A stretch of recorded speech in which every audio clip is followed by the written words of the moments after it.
Hi hello నమస్తే welcome to 100 TV. ఈరోజు మన స్టూడియోలో సామాజికవేత్త అదేవిధంగా అడ్వకేట్ సుభాషిణి గారు ఉన్నారు. మేడం నమస్తే. మేడం నమస్తే అండి. మేడం నిన్న 2 రోజుల క్రితం మేడ్చల్ పిఎస్ పరిధిలో ఒక హత్య అనేది జరిగింది. రేప్ అండ్ మర్డర్ అంటున్నారు. అది ఎలా ఏంటి అసలు? యాక్చువల్గా అయితే మనం అంటే ఈ మధ్యకాలంలో ఎక్కువగా చూసినట్టయితే క్రైమ్ అగేన్స్ట్ విమెన్ అనేది ఎక్కువ స్థాయిలో పెరిగిపోయింది. In spite of development welfare of the women చూసుకోవాల్సిన బాధ్యత ప్రభుత్వానికి, ఇటు ప్రజలది కూడా. సిటిజన్గా మనం అనుకోవాలి, ప్రతి సిటిజన్ బాధ్యత మానవత్వంతో మహిళల్ని ఎదుగుదల చూడాలి. జనరలైజ్గా ఒక కుటుంబంలో అమ్మాయి పుట్టిన అబ్బాయి పుట్టిన ఇద్దరిని సమానంగా చూసినప్పుడే దాని విలువ అనేది రాజ్యాంగబద్ధంగా ఉంటుంది. అలాంటిది ఈ మధ్య కాలంలో మీరు మొన్న రీసెంట్గా కూడా 2-3 చాలా ఘోరంగా అమ్మాయిలను చంపేస్తున్నారు. చాలా ఘోరంగా. అసలు బ్రతకాలనంటే కూడా ఈ భూమి మీద ఎందుకు బ్రతకాలి ఆడవాళ్ళు అని ఆడవాళ్ళకి అనిపించే విధంగా చంపేస్తున్నారు. ముక్కలు చేసి నరికేసి పొయ్యి మీద ఉడకబెట్టేసి తీసుకుపోయి నీళ్ళల్లో పడేసి అసలు థాట్ ప్రాసెస్లా నువ్వు బియ్యాన్ని ఉడకబెట్టుకొని తినవలసిన కుక్కర్లను ఒక అమ్మాయిని అంత ఇదిగా ఎందుకు అంత క్రూరత్వాన్ని అమ్మాయి మీద అంత క్రూరత్వం ఏమవుతుంది చూడండి. అమ్మాయి ఒక మహిళగా ఇంట్లో పనిచేసి ఇంట్లో వాళ్ళకు కొంచెం అంటే ఫుడ్ ఎక్కువ శాతం కూడా మహిళలే చేస్తారు కాబట్టి మనము 2-3 విధాలుగా మనము విభజించుకున్నట్టయితే ఒక స్త్రీ ఎందుకు ఈ సమాజంలో అవసరం అన్నది ఒకటి. రెండవది, ఆమె మీద క్రూరత్వంతో ఒక మనిషి వ్యవహరించచ్చా అంత క్రూరత్వంతో, అంటే బతకకుండా ఉండాలి అన్నంత క్రూరత్వము ఎందుకు వస్తుంది ఒక మనిషిలో అంత జంతువు కంటే హీనంగా. జంతువు అన్న కొడితే కొంచెం పారిపోతుందేమో, కానీ మనిషి పారిపోతలేడే. మొన్న రీసెంట్గా పోలీస్ వాళ్ళది కూడా మనం చూసినట్టయితే ఒక మహిళా కానిస్టేబుల్ ఎస్ఐ చనిపోయిండు, ఒక కంప్యూటర్ సెక్షన్లో వర్క్ చేసే వ్యక్తి కూడా చనిపోయిండు, 3 చనిపోయిండ్రు.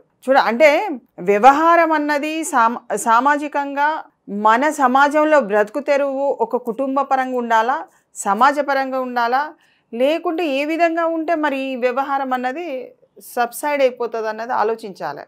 అంటే కేవలం మనం మాట్లాడడం వరకే ఉండద్దు. వ్యవహారం అంతా కూడా ఒక పరివర్తన అనేది మనిషిలో రావాలి. ఒక సమయస్ఫూర్తి. ఒక అమ్మాయి ఇంట్లో ఉంటే ఆహ్లాదకరంగా ఉంటుంది, ఒక మంచిగా తయారైతే బాగుంటుంది, నిండుదనంగా వస్తుంది. ఇంట్లో 10 సార్లు అటు ఇటు తిరుగుతుంటే ఒక కళ అన్నది ఏర్పడుతుంది. ఇవో ఇక్కడ ఎందుకు తిరగాలి, ఎందుకు తిరుగుతుంది, ఇదంతా నిర్మానుషంగా ఉండాలనంటే పోయి జంగల్లో బతకాలి.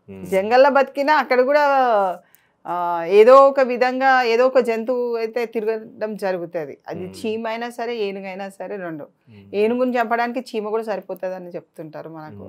అంటే ఇక్కడ ఒక చిన్న విషయము ఒక పెద్ద వ్యవహారంలో ఒక మానవత్వంతో మనిషిని పుట్టుకకు ఒక జన్మని ఇచ్చే ఒక తల్లిని తన అస్తిత్వాన్ని అంతా కోల్పోయి తనలో ఉన్న సగ బలాన్ని ఒక బిడ్డకి ఇస్తుంది. ఆ పురుషుడా స్త్రీ అన్నది సంబంధం లేదు. పురుషుడే కావచ్చు జన్మనిస్తే, స్త్రీయే కావచ్చు. అది వాళ్ళు పెద్దగా అయిన తర్వాత ఏ విధంగా నిర్ణయించుకునేది వాళ్ళని బట్టి ఉంటుంది. కానీ స్త్రీ పురుషుల జన్మ అయితే తల్లితోనే ఒక స్త్రీతోని సాధ్యపడుతున్నది. మరి అంత సగ బలాన్ని సగ జీవనాన్ని ధారపోస్తున్న ఒక స్త్రీని ఒక మంచి మనసుతోని ఎందుకు చూడలేకపోతున్నారు? పాశవికంగా ఆ చర్యని ఎట్లా చూపిస్తున్నారంటే నరికి పోగులేసే అయిపోతుంది, అసలు ఇది ఎందుకు బతుకుతుందిరా అని వానికి వచ్చే ఆ సైకలాజికల్గా ఆ మెదడులో వచ్చే ఆలోచనలు మరి పెంపకంల లోపమా, సమాజంలో ఉన్న వ్యవస్థల లోపమా, ప్రభుత్వాల లోపమా, ఇక్కడ లోపాలు జరుగుతున్నాయి ఇక్కడ అన్నది చాలా క్షుణ్ణంగా పరిశీలించాలి. గవర్నమెంట్ కూడా, ప్రభుత్వం కూడా చాలా నిండు మనసుతోని ఈ వ్యవస్థని ఒక మార్పు దిశగా చూసే విధంగా సిబ్బంది ఉండాలి. అమ్మాయి వచ్చి ఏదన్నా చెప్పింది అనుకోండి, ఎవరన్నా హరాస్మెంట్ చేస్తాండ్రే, అక్కడికి వెళ్ళిన తర్వాత కంప్లైంట్ ఇచ్చే దగ్గర క్రమంలో నీకే ఎంతమంది ఉండొచ్చు, నువ్వేం తప్పు చేసినావో వాడెందుకు ఎంబడబడతాడమ్మా అనే మాటలు ఏదైతే చాలా మటుకు హర్ట్ చేసే విధంగా ఉన్నాయి. చాలామంది అమ్మాయిలని నేను పరిశీలించినట్టయితే వెళితే కంప్లైంట్ ఇస్తే ఈ విధంగా మన మీదకే ఒక రాయి వేసి చూసినప్పుడు మళ్ళీ పోయి మాకు కంప్లైంట్ ఎట్లా ఇస్తాం మేము, దానివల్ల నోరు మూసుకొని అఘాత్యాలు ఛేదించి ఒక లెవెల్కి వచ్చేసరికి వాళ్ళే చనిపోతున్నారు, లేకుంటే వాళ్ళే వీళ్ళని అటాక్ చేస్తున్నారు. ఓకే. ఇక్కడ సమస్య పరిష్కారానికి ఒక కంప్లైంట్ బాక్స్ లాగా ఒక కంప్లైంట్ ఆఫీస్ ఉన్నది. ఆఫీస్కి వెళ్ళినప్పుడు అది ఎవరైనా సరే, ఒక పెద్ద మనిషి అయినా సరే, ఎవరి దగ్గరనైనా నాకు ఈ అవమానం జరిగింది అని చెప్పుకుంటే ఓదార్చే వ్యక్తి ఈరోజు సమాజంలో అవసరం. అది మేల్ కావచ్చు, ఫిమేల్ కావచ్చు. మేల్కి మగవాళ్ళకి సమస్యలు లేవని చెప్పాను, మగవాళ్ళకి అంతే ఉండొచ్చు, ఆడవాళ్ళకి కూడా అంతే ఉండొచ్చు. కానీ సమస్యను రిసీవ్ చేసుకొని ఓదార్చి ఇలా వెళ్తే బాగుంటుంది. ఈ సమాజంలో మనం బ్రతకాలంటే ఒక సమస్య నిర్మాణం కోసమే మనం మంచిగా పనిచేయాలి. ఆ థాట్ ప్రాసెస్ని చెప్పే పెద్ద మనుషులు ఈ సమాజానికి అవసరం. ఇప్పుడు చూడండి, మెడికల్ కేసులో మీకు ప్రైవేట్ పార్ట్స్ని కాల్ చేసిందంటే ఎంత దుర్మార్గమైన తత్వము. అంటే ఆలోచన కూడా అసలు ఆలోచన రావద్దండి. అలాంటి అంటే పసిపిల్లల మీద సైతము అఘాత్యం చేసి రేప్ చేసే ఆ ధోరణిని చూపిస్తున్నారు. అందులో కూడా శిక్షలు మొత్తం కూడా లైఫ్ శిక్ష, రిగరస్ లైఫ్ శిక్ష. నువ్వు బయట సమాజంలో తిరగలేని శిక్ష అది. ఆ కేసు ఒక రేప్ కేసు అంటే, చంపిండ్రు అంటే అది గ్రీవియస్, అంటే పెద్దదిగా భావించబడుతుంది. రాజ్యాంగం ప్రకారం కానివ్వండి, లేకుంటే చట్ట ప్రకారము, మనకు భారతీయ న్యాయ సంహిత ప్రకారము మనకు సెక్షన్ 63 తీసుకున్నా, 64 తీసుకున్నా, ఏదైనా కానీ రేప్కు సంబంధించింది శిక్ష అయితే బలంగా కారాగార శిక్ష. ఇలాంటివి అయితే ఉరి శిక్ష చేసినా మనకు ఏం నష్టమేం లేదు. ఇలాంటి వ్యక్తులు బతికినా బతకకపోయినా అసలు సమాజానికి ఏం ఉపయోగం లేదు. సమాజానికి ఎవరు ఉపయోగపడతారు? 10 మందికి మేలు చేసే వ్యక్తి, 10 మందిని అంటే కుటుంబాన్ని తీర్చిదిద్దే వ్యక్తి, సమాజాన్ని తీర్చిదిద్దే వ్యక్తి ఈ సమాజానికి అవసరం. దేశానికి ప్రగతిని తెచ్చే వ్యక్తి కోసమే ఒక సిటిజన్గా మనము ప్రయత్నం చేయండి. కాల్చి చంపండి అమ్మాయిని అనే ఆ క్రియేటివిటీ ఎందుకు పెరుగుతుంది అతనిలో? ఆ మానవ మృగంగా ఎందుకు తయారవుతున్నాడు అన్నది చాలా పాశవిక చర్యలు అన్నది చాలా అంటే అసలు చెప్పుకోలేనంత బాధ స్త్రీ జాతికి మిగిలిపోతుంది అన్నది ఒకటి. ఒక దిక్కు అభివృద్ధి అన్నది చూపిస్తూ, ఒక దిక్కు మనం ఏం చెప్తున్నామో భార్యాభర్తల గొడవలు అయితే మహిళలు తప్పుగా ఉపయోగిస్తున్నారు, కేసులని చట్టాలను తప్పుగా ఉపయోగిస్తున్నారు, అందుకే మగవాళ్ళని అణిచివేస్తున్నారు అన్నది ఒక దిక్కు తీసుకొస్తున్నారు. మరి ఇటువైపు చూస్తే మీకు మొత్తం పూర్తిగా ఒక మహిళని చిత్తుగా పడేసి తొక్కేసి కాకుండా కాలబెట్టడం కూడా జరుగుతుంది, ఉడకబెట్టడం కూడా జరుగుతుంది. అంటే ఏ విధంగా చూడాలి? ఇప్పుడు ఈ సమాజంలో చట్టాలు ఎందుకు ఉన్నాయి? చట్టాలు పరిరక్షించడానికి కదా. అఘాత్యం జరగకుండా ఒక బాధితురాలికి కానీ బాధితుడు ఎవరైతే ఉంటారో వాళ్ళ కోసం కదా చట్టాలు ఏర్పడ్డాయి. మరి అవి వదిలిపెట్టేసి ఎవరికో కోసము ఉపయోగించుకోవడానికి, వాళ్ళ రక్షణ కోసం ఉపయోగించుకోవడానికి తప్పుదారిగా ఉపయోగించున్న వ్యక్తులు ఎక్కువ మంది అయిపోయినారు. బాధితుల సంఖ్య, నిజమైన బాధితుల సంఖ్య చట్టం దృష్టికి వచ్చి న్యాయపరంగా గెలవాలన్న సంఖ్య తక్కువైపోయింది. అంటే ఉపయోగించుకునే వ్యక్తులు ఎందుకు ఉపయోగించుకుంటున్నారంటే వ్యవస్థల అలా మార్చేసుకుంటున్నారు. డబ్బు హోదా అనుకోండి, ఇంకా వేరే హోదాలు అనుకోండి, వాళ్ళ తెలివి ముందైపోతుంది. వీళ్ళ బాధని ఓదార్చే వ్యక్తి లేడు కాబట్టి వీళ్ళకి ఇంత అన్యాయం జరుగుతుంది. ఇప్పుడు ఆ అమ్మాయి ఎక్కడి నుంచి వచ్చింది తెలియదు. ఆ అమ్మాయి వివాహితురాలు, ఇతనెందుకు అతన్ని చంపిండు? భర్తనే చంపి పడేసిండా? లేకుంటే ఎవరన్నా స్నేహితులకి ఇట్లా ఆమెను లోబర్చుకోవడానికి ప్రయత్నం చేసి ఆ క్రమంలో ఈమె ముఖాన్ని గుర్తుపట్టకుండా ఉండాలి, నేను అక్కడి నుంచి బ్రతికిపోవాలన్న ఉద్దేశంతో చేసినట్టుగా కనబడుతుంది. ఏదేమైనప్పటికీ చట్టం దృష్టిలో నేరస్తుడు ఎప్పటికీ నేరస్తుడే. అది 10 సంవత్సరాలు కావచ్చు, 5 సంవత్సరాలు కావచ్చు. కానీ ఇప్పుడు కొంచెం చట్టము అంటే వ్యవస్థ కొంచెము తొందరగా ముందుకు వెళ్తుంది కాబట్టి డెఫినెట్గా న్యాయం అన్నది జరుగుతుంది. వాళ్ళు ఎవరన్నా వచ్చి కంప్లైంట్గా అంటే పోలీసు వాళ్ళు ఇప్పుడు అంతా అన్ని పోలీస్ స్టేషన్స్ కానీ పబ్లిసిటీ చాలా మటుకు చేసిండ్రు కాబట్టి ఒంటరిగా మహిళ అర్ధరాత్రి కానీ 1 గంటకు కానీ పొద్దున కానీ 6 గంటలు కానీ, ఎందుకంటే 5 గంటలకు కూడా 4 గంటలకు కూడా వెళ్ళి పని చేసుకునే మహిళలు ఉన్నారు. ఎందుకు? కుటుంబం కోసము. 5 గంటలకు 4 గంటలకు పనిచేసే ఇంట్లో పని చేసే పని వాళ్ళకి సెక్యూరిటీ లేదు. ఎక్కడ గవర్నమెంట్ ఏది కూడా వాళ్ళకి వ్యవస్థలో ఏది కూడా సెక్యూరిటీ చేయలేదు. 4 గంటలకు వాళ్ళు నడిచిపోతారు, ఒంటరిగా నడిచిపోతారు. వాళ్ళు ఎంత అంటే 3,000, 4,000, 10,000 సంపాదించే వాళ్ళు కుటుంబం కోసం, పిల్లలు అన్నం తిని బతకాలని ఆ పిల్లలు అనుకొని ఆడవాళ్ళు ముందుకెళ్ళి పని చేస్తే అంటే ఇంకొకటి అండి, ఇప్పుడు చంపేసి తీసుకొచ్చి ఆడ పడేసి ఉంటారా లేదంటే అసలు అక్కడే చంపేసి ఉంటారా? అక్కడే చంపేసి ఉంటారు అంతే. అంతేనా? ఇప్పుడు లాక్కపోయి తీసి అంత సీన్ అక్కడ ఏం కనపడట్లేదు. ప్రైవేట్ పార్ట్స్ మీద కాలబెట్టిండ్రు, తలని అంటే తలని చూడకుండా బలంగా రాళ్లతో కొట్టిండ్రు అంటే వాడిని గుర్తుపట్టకుండా అతన్ని తప్పించుకోవడానికి ఇది vanishing the evidence in the premises అని వస్తుంది మనకు. ఆ వానిషింగ్ చేసినప్పుడు ఆ వ్యక్తి పైన ఇంకా అధిక భారం పడుతుంది. చట్టపరంగా అతను నేరస్తుడుగా అధిక భారంతో ఉండవలసి వస్తుంది. ఎందుకంటే తప్పించుకొని తిరగడానికి ఈ వ్యవహారాలు చేసింది కాబట్టి చట్టపరంగా అతను గనక దొరికితే బేలొచ్చే అవకాశం పక్కబడేసేయండి రాదుగా. అతను దాంట్లోనే ఉండి ఈ కేసుని పూర్తి స్థాయిలలో పరిశీలించి శిక్ష పడి తర్వాత జైల్లో పట్టే ఉండవలసిన కేసు ఇది. డెఫినెట్గా అదే అవుతుంది. కాకపోతే ఏంటంటే ఇప్పుడు దొరికేంత వరకు వెయిట్ చేయాల్సిన అవసరం ఉన్నది. ఎవరికి క్లూ వచ్చినా సమాజంలో పక్కకు ఫ్రెండ్స్ కూడా ఇతనికి సహకారం అందించద్దు.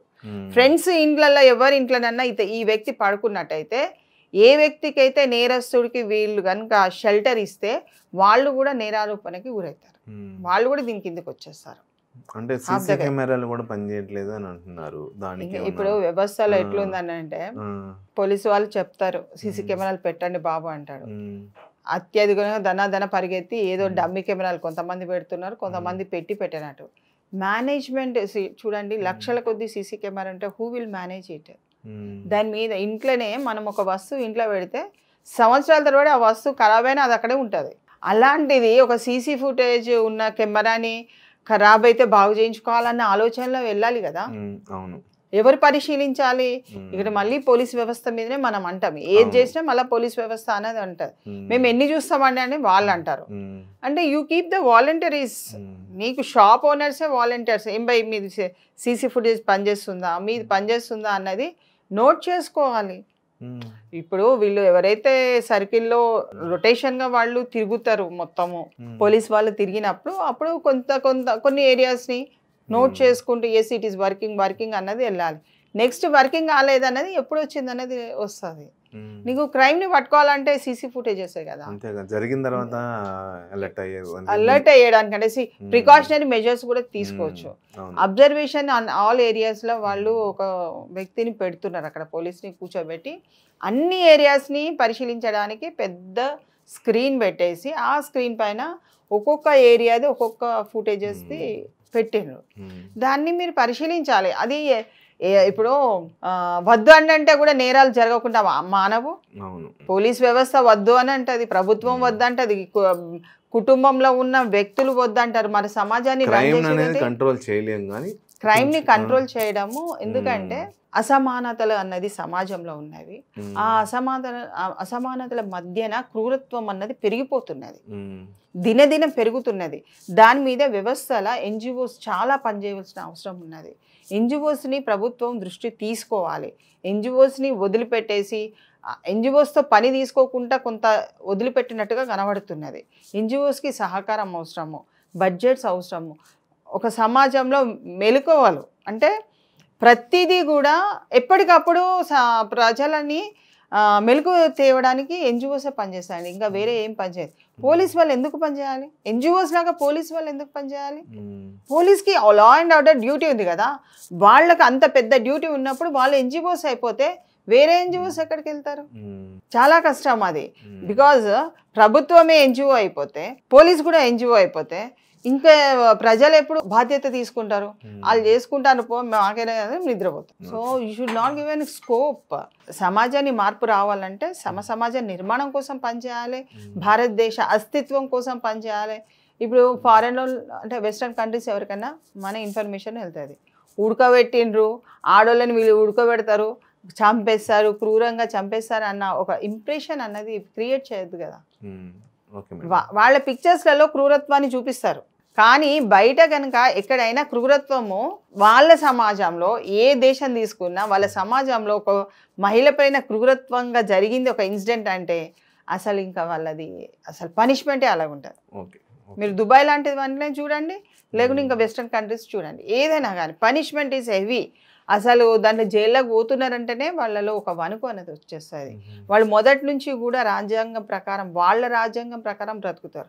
మనం ఇక్కడ రాజ్యాంగం ప్రకారం బ్రతకము.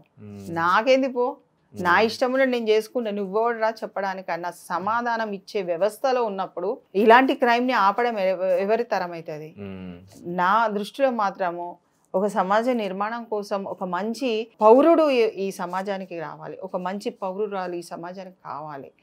సమాజ నిర్మాణం కోసం మనము కృషి చేయాలి, అందుకనే పాటు పడాలి తప్ప వేరే వాటి గురించి ఆలోచించి వేరే వాటి మీద దృష్టి సేకరించి లైంగిక దాడులు మహిళల పైన చేస్తేనే నేను సాటిస్ఫాక్షన్ అవుతా అంటే నువ్వు పెళ్లి చేసుకో. ఎర్లీ ఏజ్ లా you need not wait for 30-40 years అండి. నీకు 18 years మ్యారేజ్ అండ్ 21 years మ్యారేజ్కి ఒక చట్ట ప్రకారం నీకు ఇచ్చినప్పుడు నువ్వు అప్పుడే 16 ఏళ్ళకే లవ్ చేస్తున్నావు. అలాంటప్పుడు నువ్వు 18 ఏళ్ళు ఉంటే 21 ఉంటే పెళ్లి చేసుకో. భార్యతో నీ సుఖ సంతోషాలతో నువ్వు ఉండే వ్యవస్థలా నువ్వు 30-40 సంవత్సరాల వరకు నువ్వు పెట్టుకోకుండా నువ్వేం చేస్తున్నావు? ఒక్కొక్క అమ్మాయిని సెలెక్ట్ చేసుకుంటా ఈ అమ్మాయిని అనుభవించాలి, ఆ అమ్మాయిని అనుభవించాలి, ఈ అమ్మాయిని అనుభవించాలంటే ఎక్కడో ఒక దగ్గర దెబ్బ దొరుకుతుంది. ఆ అమ్మాయి నీ కోఆపరేటివ్గా ఉండకపోవచ్చు. అప్పుడు నీకేమవుతుంది? ఇది నాకు లొంగట్లేదన్న క్రూరత్వాన్ని నువ్వు ఆమె మీద ప్రదర్శిస్తున్నావు. మీరు ఒక సినిమా మన పుష్ప 2లా లాస్ట్ సీన్స్ మీరు చూడండి, అక్కడ చూపించింది నేను తప్పు పట్టట్లేదు, ఇట్ ఈస్ ఎ రియాలిటీ. ఒక లేడీని వాడు హరాస్మెంట్ చేస్తుంటే మానవునిలో అంటే చూసే వ్యక్తుల్లో ఒక తండ్రి స్థానంలో ఉన్న వ్యక్తి కానీ అన్న స్థానంలో ఉన్న వ్యక్తి కానీ ఎంత ఆవేశం ఉంటుంది, ఎంత బర్డెన్ ఉంటుంది, ఎలా చంపబుద్ధి అవుతుంది ఆ వ్యక్తికి అంటే ఆ పుష్ప 2లో చూపించారు. అంటే మనకు అంత ఆవేశం మనలో ఉంటుంది, కానీ ఆ ఆవేశాన్ని అందరు కూడా చాలామంది కంట్రోల్ చేస్తుంటారు కదా. చాలామంది ఇప్పుడు ఇంత అగత్యమైంది. ఇప్పుడు వాళ్ళ అమ్మాయి తాలూకాలు ఎవరు వచ్చి మాట్లాడతారు, ఎవరు వచ్చి ఏడుస్తారు, ఎవరు వచ్చి ప్రతిఘటిస్తారు, ఉద్యమం ఎవరు చేస్తారు ఆమె కోసం అని? అది లేదు కదా. అది ఉంటే ఇంత దూరం వచ్చేది కాదు. ఒక రెవల్యూషనరీ అనేది దానిలో చచ్చిపోయింది. ఆ రెవల్యూషన్ అనేది, ఆ ఉద్యమము, ఆ స్ఫూర్తి అనేది తగ్గిపోతుందా, లేకుంటే మూమెంట్ అనేది మహిళల్లో చాలా మటుకు ఉండాలి. ప్రతిఘటించినప్పుడు ఆమెకు జరుగుతున్న అన్యాయాన్ని సహకారం, ఆమెకు తోడుగా ఉండే ఫ్యామిలీ మెంబర్స్ కూడా ఉండాలి. ఆమెకు తోడుగా ఉండి నీకు ఇంత అన్యాయం జరిగింది, మేము మీకు తోడుగా ఉంటాము, ప్రభుత్వం నుంచి మనము చట్ట ప్రకారం ఏం చర్య తీసుకోవాలని అడగడానికి కూడా రావాలి. ప్రభుత్వం సహకారం లేకుంటే ఆ అమ్మాయి ఎక్కడి నుంచి ఎక్కడికి బయలుదేరింది, ఎవరి దగ్గర పోయింది, ఎందుకు మాట్లాడింది, ఏ ఫోన్లో మాట్లాడింది, ఆమె దగ్గర ఫోన్ ఏ నంబర్ ఉంది, అవన్నీ కూడా ఇన్వెస్టిగేషన్ వస్తుంది. ఏ ఇన్వెస్టిగేషన్ లోపం ఉన్నా కేసు ఫెయిల్ అయ్యే అవకాశాలు ఉంటాయి. కాబట్టి యావత్ కారాగార శిక్ష కాదు, ఉరి శిక్ష దీనికి వచ్చే అవకాశాలు ఉన్నాయి. కాబట్టి అందరూ సహకరిస్తే వ్యక్తి దొరుకుతాడు, ఎక్కడికి పోడు. కాబట్టి ఆ వ్యక్తి దొరికే దానికి సమాజంలో మనమందరం కూడా సహకరించినట్టయితే ప్రభుత్వానికి పోలీసులు అనే వ్యవస్థ కొంచెం చురుకైన వ్యవస్థగా మారి పనిచేసే అవకాశాలు ఉన్నాయి. అదర్వైజ్ వాళ్ళు నిద్రపోతే మనం నిద్రపోతాము. సో వ్యవస్థలో ఇలాంటి క్రూరత్వమైన మృగాలు తిరుగుతూనే ఉంటారు. కాబట్టి ఒక కంట కనిపెడుతూ మన పిల్లల్ని మనం జాగ్రత్తగా కాపాడుకున్నట్టయితే ఇలాంటి చర్యలు కొంచెం ఆపే అవకాశాలు ఉన్నాయి. Okay madam, thank you.